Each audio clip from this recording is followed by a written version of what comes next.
Hello, কে বলছেন?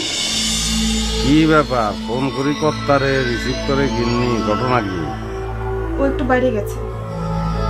Baby, নিজের জীবনে যে ভুলটা করে ফেলাইছ আর একজনের জীবনে এই ভুলটা চাপাই দিও না। মানে? তুমি যে ভুট্টোটা অবহেলা করছো, ওই ভুট্টো আর এই ভুট্টো করলাম এক না। নিজের জীবনের মতন রিনার জীবনটা নষ্ট করে না, বুঝছো? আমার জীবন নষ্ট হয়েছে মানে?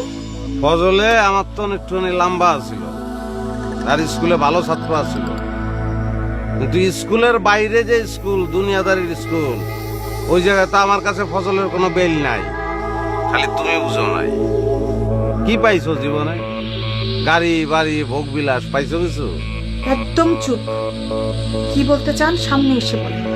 সামনে আসি আর না আসি, তোমার কাছে খালি একটাই অনুরোধ, দিনার কপালটা পুরো না। আপনার বাড়াবাড়ি কিন্তু সীমা ছাড়াইয়া গেছে। আপনি কি মনে করেন নিজেরে? আপনি তো সাহস পান কোত্থেকে?